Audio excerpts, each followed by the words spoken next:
निगरान वज़ीर-ए-आज़म ने निज़ाम अदल पर संगीन सवाल उठा दिए। तलबा के सवाल पर कहा, कासिम के अब्बा जब खुद वज़ीर-ए-आज़म होते हैं तो उन्हें हमीद की अम्मा नजर नहीं आती। सियासतदानों के लिए अदालतें रात को खुल जाती हैं। ज़ैनब और नूर मुकद्दम जैसे केसेस में अदालत क्यों नहीं खुलती? गैंग रेप के केसेस ताखीर का शिकार होते रहते हैं। क्या ये इंसाफ में ताखीर के मुतरादिफ नहीं? मजीद कहा, मुल्क में 10,000 अरब रुपए के टैक्सेस चोरी हो रहे हैं। हमें अपनी गवर्नेंस के निज़ाम में बेहतरी लाना होगी।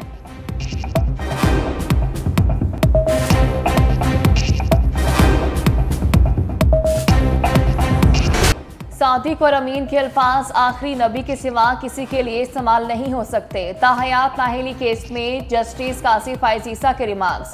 कहा, अगर आर्टिकल 62-63 पहले होते तो कायदे आज़म भी नाअहल हो जाते। इस्तिफसार किया, कौन कौन ताहयात नाहिली की हिमायत करता है? 3 दरखास्त गुजारों की हिमायत अटॉर्नी जनरल ने मुखालफत कर दी। कहा, इलेक्शन एक्ट में नाहिली मुद्दत की हिमायत करता हूँ। तमाम एडवोकेट जनरल्स भी अटॉर्नी जनरल के हामी निकले। चीफ जस्टिस ने कहा, इलेक्शन एक्ट की तरमीम को किसी ने चैलेंज नहीं किया। जस्टिस अली मजहर ने कहा, आर्टिकल 62 में सजा की मुद्दत का तयन नहीं। चीफ जस्टिस बोले, ये खला अदालत ने पुर किया।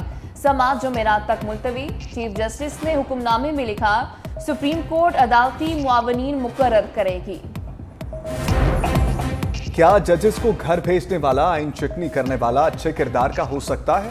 चीफ जस्टिस पाकिस्तान काजी फायज़ के रिमार्क्स। समाअत के दौरान इस्तफसार किया, आर्टिकल 62 में इजाफी शिकें कब शामिल की गईं? एडवोकेट मखतूम अली खान ने बताया, किरदार से मुतल्लिक शिकें ज़ियाउल हक ने 1985 में शामिल कराई। चीफ जस्टिस ने पूछा, क्या ज़ियाउल हक का अपना किरदार अच्छा था? क्या ज़ियाउल हक को सब माफ है? मखतूम अली खान बोले, ज़िया के बारे में फैसला तो आखिरत में होगा।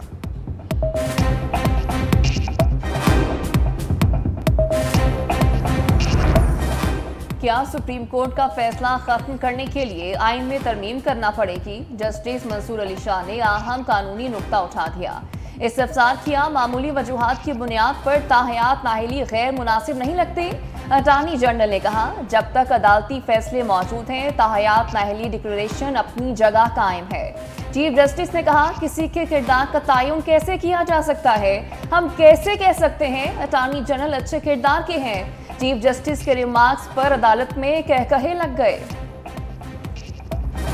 सरेआम लोगों को रोका गया, उनको मारा गया, उनको हाथ डाला गया, उनको डाइवर्ट किया गया। हमने अदलिया से यही रिक्वेस्ट की हुई थी कि आप लेवल प्लेइंग फील्ड प्रोवाइड करें। लेवल प्लेइंग फील्ड कोई और चीज़ नहीं है माँ सिवाय इसके कि वो आपको फ्री एक्सेस दे दे, बगैर रोक टोक के आप प्रोसेस में शामिल हो। ये तो फैसला आवाम ने करना है, उन्होंने किसको वोट देना है। हमारा कोई मौक़िफ़ नहीं है कि इलेक्शन किसी भी सूरत डिले हो। हमारी दुआ है कि अल्लाह करे इलेक्शन खुश असलूबी से हो, पुरअमन तरीके से हो, लेकिन हो ज़रूर, और हो फ्री एंड फेयर, और हो सबकी पार्टिसिपेशन। इलेक्शन बायकाट का सवाल ही पैदा नहीं होता। अंडर 19 टीम के साथ भी मुखालिफिन को शिकस्त देंगे। पार्टी के खिलाफ सियासी प्रेस कॉन्फ्रेंस करने वालों को टिकट नहीं मिलेगी। बैरिस्टर गौहर की अडयाला जेल के बाहर मीडिया टॉक। कहा, बानी पीटीआई से मुशावरत कर ली, 2-3 दिन में टिकट फाइनल कर देंगे। किसी को अकेले खेलने नहीं देंगे। जो शख्स ताहयात नाअहल है, इसका रास्ता रोकेंगे। पूरी उम्मीद है अदलिया 8 फरवरी को फ्री एंड फेयर इलेक्शन करवाएगी। सारी पार्टियों को इलेक्शन लड़ने के मौके मिलने चाहिए। एक पार्टी को इलेक्शन से बाहर किया गया तो जमहूरियत डीरेल, पार्लियामेंट कमजोर और मईशत डूब जाएगी।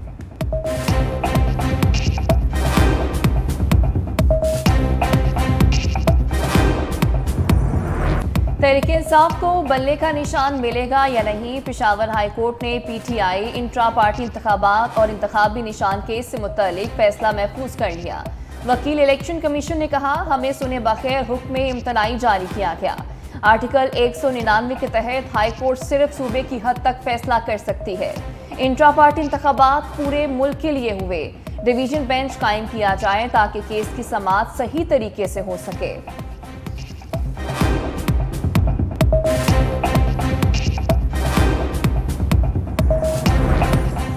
NA 132 से शहबाज शरीफ के कागजात नामजदगी की मंजूरी चैलेंज।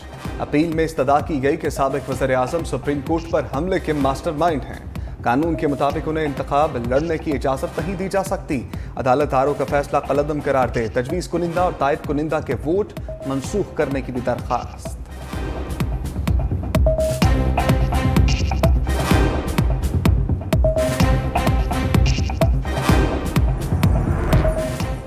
बानी पीटीआई के कागजात नामजदगी मुस्तरद होने के खिलाफ अपीलें तैयार, दस्तखत के लिए अडाला जेल भिजवा दी गई। दस्तखत के बाद कल अपीलें दायर की जाएंगी। NA 122 की अपील लाहौर और NA 89 की अपील रावलपिंडी में दायर होगी।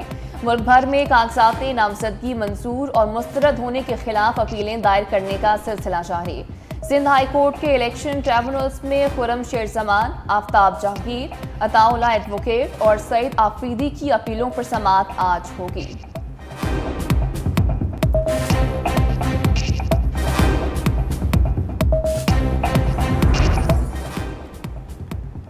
पार्लियामेंट को कानून साजी का हुक्म नहीं दे सकते, इदारों का हदूद में रहना चाहिए। लापता अफराद और जबरी गुमशुदगियों के खिलाफ केस में चीफ जस्टिस के रिमार्क्स। शुएब शाहीन को मुखातिब करते हुए कहा, आप मामला सियासी बनाना चाहते हैं।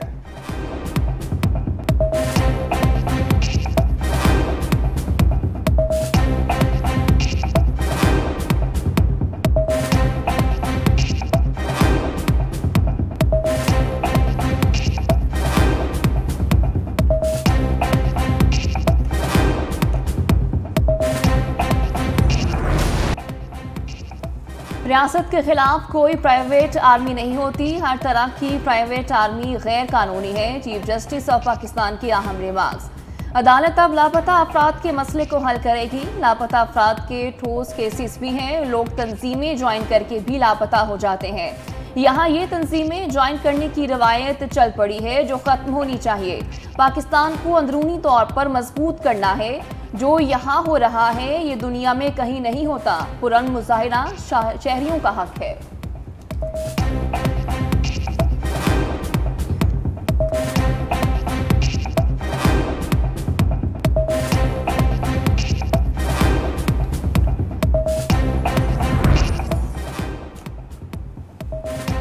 रियासत के खिलाफ कोई प्राइवेट आर्मी नहीं होती, हर तरह की प्राइवेट आर्मी गैर कानूनी है। चीफ जस्टिस ऑफ पाकिस्तान के अहम रिमार्क्स। अदालत अब लापता अफराद के मसले को हल करेगी। लापता अफराद के ठोस केसेस भी हैं, लोग तंजीमें ज्वाइन करके भी लापता हो जाते हैं। यहाँ ये तंजीमें ज्वाइन करने की रवायत चल पड़ी है जो ख़त्म होनी चाहिए। पाकिस्तान को अंदरूनी तौर पर मजबूत करना है। जो यहाँ हो रहा है ये दुनिया में कहीं नहीं होता। पुरअमन मुजाहिरा शहरियों का हक है।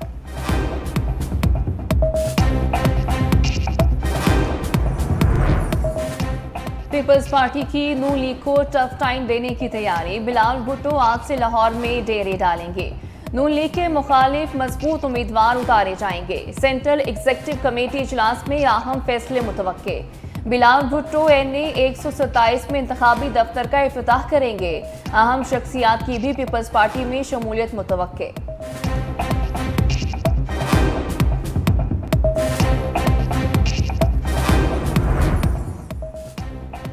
मुस्लिम लीग नून के लिए टिकटों की तकसीम दर्द सर बन गई। मरकजी क़यादत आज जाती उम्रा में सर जोड़कर बैठेगी। नवाज शरीफ सदारत करेंगे। शहबाज शरीफ, हमजा, राना सनाउल्लाह, साद रफीक समेत दीगर शामिल। टिकटों की तकसीम पर पैदा इख्तलाफ से मुतल्लिक अहम फैसले किए जाएंगे।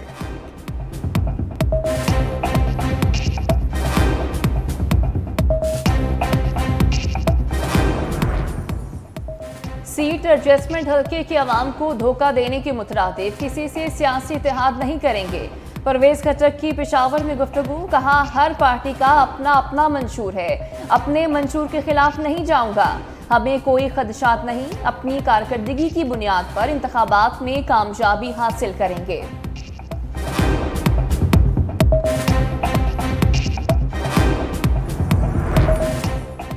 स्पीकर खैबर पख्तूनख्वा असम्बली मुश्ताक गनी के बड़े भाई गिरफ्तार। इलियास गनी मुश्ताक गनी के कागजात मुस्तरद होने पर अपील करने अदालत आए थे। खानदानी ज़राए के मुताबिक इलियास गनी को हाई कोर्ट के बाहर से गिरफ्तार किया गया, नामालूम मुकाम पर मुंतकिल।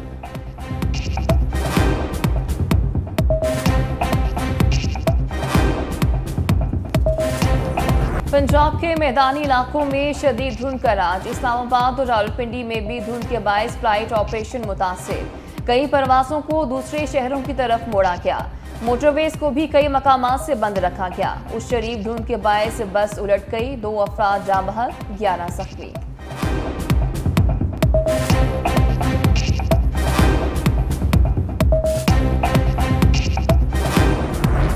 पाकिस्तान स्टॉक मार्केट में उतार चढ़ाव। 65,000 की हद अबूर करने के बाद मार्केट मंफी जोन में चली गई। 100 इंडेक्स 64,349 की सतह पर बंद। इंटरबैंक में डॉलर 36 पैसे सस्ता 281 रुपये 50 पैसे का हो गया।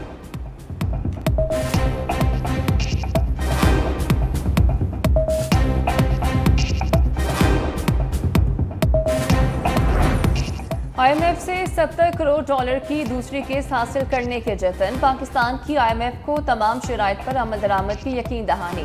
निगरान वज़ीर खजाना और गवर्नर स्टेट बैंक ने लेटर ऑफ इंटेंट जारी कर दिया। कहा पाकिस्तान IMF के साथ तयशुदा अहदाफ पर अमल करेगा।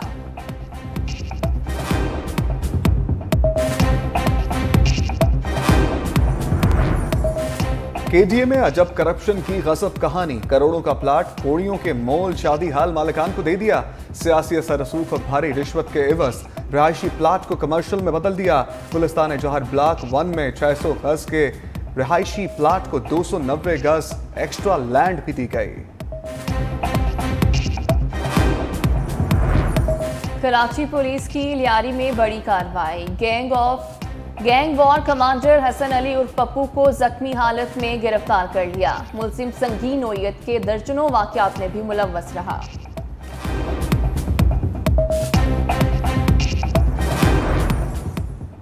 मौसम सरमा में भी बिजली का बदतरीन बहरान। शॉर्टफॉल 6000 मेगावाट हो गया। शहरी इलाकों में 6 से 8 जबकि देही इलाकों में 10 से 12 घंटे लोड शेडिंग। उधर कश्मीर में गुड्डू पावर प्लांट के स्विच यार्ड में फनी खराबी दूर ना हो सकी।